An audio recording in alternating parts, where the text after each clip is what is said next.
Thank you once again for making Locked On Cougars and Locked On Utes your first listen of the day. Jake Hatch, JT Wister still along for the ride here. Now, JT, there's been a lot of consternation about BYU's NIL prowess. And if there's one fan base that crows about it, it's BYU fans, because they love the fact that BYU is really making a name for themselves on the national stage because of the NIL backing that they have.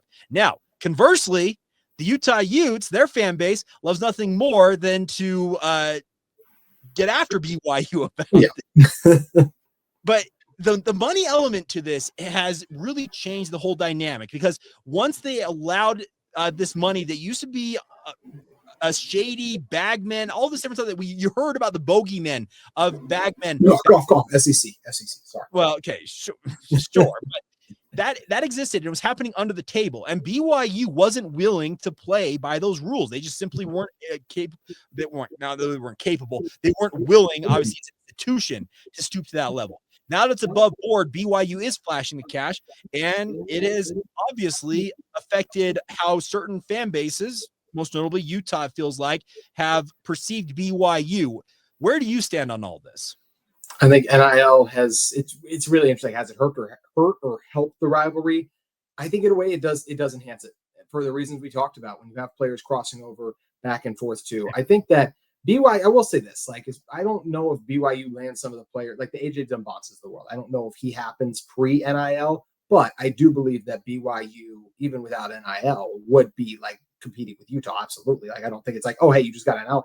Those games were great 10 years ago when they were playing. Utah came out on top of a lot of them, but they were very narrow games. They were still really good games. So I don't look at this and go, okay, without NIL, BYU would be, towards the bottom of the Big 12. That's not at all what I think would happen to. And I think it's helped BYU push now, where BYU, every basketball poll, they're top 10, right? Pretty much everyone coming into the season, for some of the talent, the players, and the additions they've added. But I do feel like it has enhanced the rivalry in a way, because of the talent that, look, Utah still had some talented players that they've been able to bring on. I mean, we talk about BYU's NIL because it's superior based on what we've seen so far, but Utah's NIL obviously was able to step up and add a guy like Devin Dampier. That was a big addition to get. That was a hot commodity coming out of New Mexico. Wayshawn Parker, another hot commodity. And there's been a lot made of the noise going on in guys entering for this or that. The fact that Spencer Fano is still on Utah's roster. And Spencer Fano loves Utah, shows me that at least Utah can make a competitive enough offer to keep him in the NIL sphere with everything that is going on too. So I do believe NIL has enhanced the rivalry because of some of the crossover we've seen too. And I do think more years than not, it's like Utah and BYU, I expect to continue to play these competitive games. I don't think we're going to see these teams go down based on what their NIL has shown so far. Even last year, Utah's a down year. They're right there with BYU and could have won that game.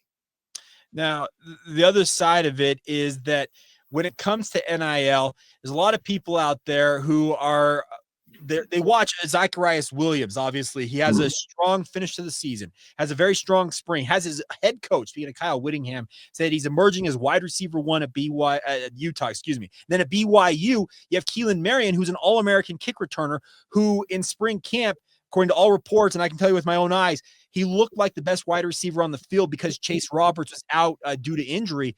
Both of these guys have hit the portal and they're gone. And that's the other thing about this is NIL is both a blessing and a curse. And I say this often, that the transfer portal giveth and it taketh. But when you combine it with NIL, the big dogs out there have infinitely deeper pockets, even deeper than BYU's willing to pay, because I know that there's that moniker out there that BYU's booster, that one booster said, we won't be outbid.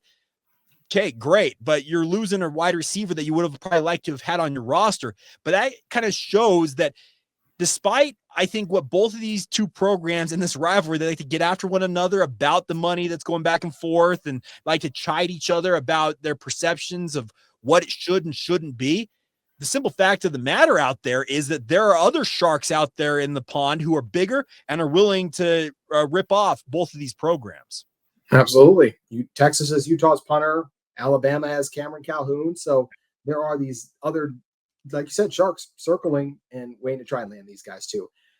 I mentioned it. Do I think NIL maybe it's helped it a little bit? Sure. I do think overall. So yeah, I do believe that what's happening in college football is not good for the sport. You mentioned the high interest being up. I think part of that though also does have to do with like the expanded college football playoff and more opportunities and some of the things in there. So I don't like when guys like Taggart is another guy who's in the portal now too, like have success with a team and now they're gone. And we'll see how much better of an opportunity he ends up finding, right? What happened with Jaden Naughton at Cal, where Cal's everything, and now all of a sudden he's at Oklahoma. Like those are the stories that just suck because you don't form those attachments anymore. Like the legendary careers. I'm curious, Jake, how many multi-year Hall of Famers there will be like at colleges. And what I mean by that is guys who have Hall of Fame careers that stretch multiple seasons, not guys like, Cameron Calhoun was really good for Utah, not a Hall of Famer, but then he's gone year after like that. I think if Devin Dampier has a year that I think he's capable of, we'll see if he's on Utah's roster next year. That's a negative thought, but I think it's absolutely part of it when you see the money that quarterbacks get thrown around. And I think Dampier has a chance to be special. So those are the negative parts of the NIL era that drive me nuts. And both Utah and BYU,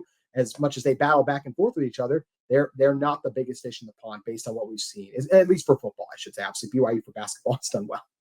Well, so I had a good friend of mine, and he's been a longtime listener of Locked On Cougars, a BYU fan, but he reached out to me and said, Jake, I noticed something the other day, and he knows who he is because I know he's listening to this podcast or watching it, but he said to me the other day, he said, Jake, I didn't realize how much of a non-player driven fan I am. And what he meant by that is he doesn't really attach himself to players. He attaches himself to his team. So his teams, BYU obviously is chief among them. And so he's more attached to the teams themselves. And he said, I have realized that is what I think every fan is going to have to be. You're going to have to be with the team versus attaching yourself to a player, because if you attach yourself to these players in this era where guys, as you mentioned, Cam Calhoun, who has a breakout year for Utah and looks like, yeah, he could be the next great cornerback for the Utes. And just as quickly as he arrived on campus, he's out the door on his way to the SEC to play for the Crimson Tide. If you attach yourself to Cam Calhoun, that is a one-way ticket to being disappointed and being upset that the loyalty, I use that in air quotes as well, doesn't exist anymore.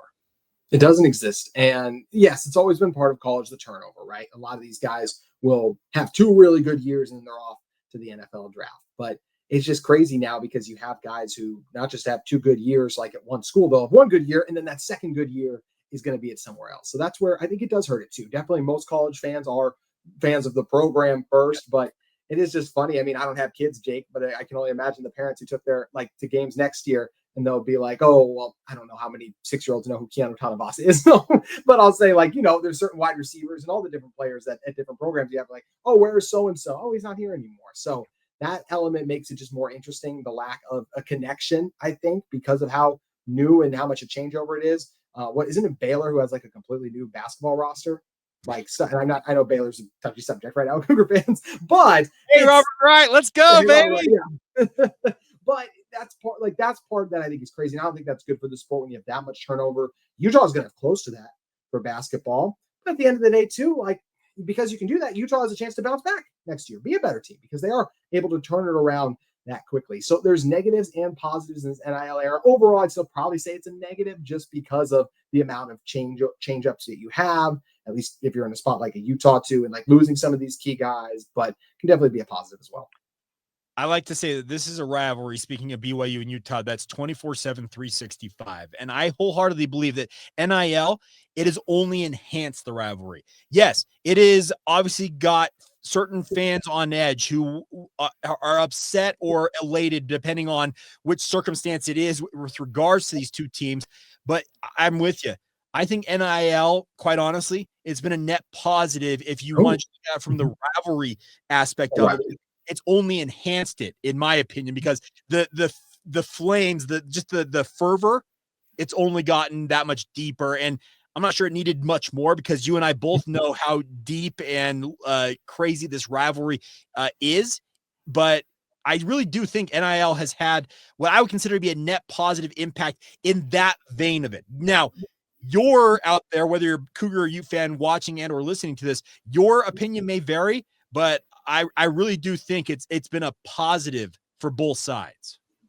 Yeah, I think in ways it has and in ways it hasn't. That's where it's very complex. We've talked about both ends of the spectrum. Yeah. The players BYU's been able to land, but then BYU's losing some key players too. It's undoubtedly, like you mentioned, Jake, in terms of the flames of the fire of the rivalry. Like that's what's absolutely been enhanced in this 1000%. And I'm really curious to see, what more movement we may see between these two sides too. The recruiting battle has been one that's been really interesting to watch too, kind of play out now that you factor in the NIL aspect of everything too. But the NIL aspects have been a good and a bad thing for college sports. I would say overall a bad thing, but when it comes to the intensity of the rivalry itself, that's where it's been a positive in my opinion too. Well, let's just put it this way. If what BYU is alleged to have been doing, they better tamper harder. I'll just say that.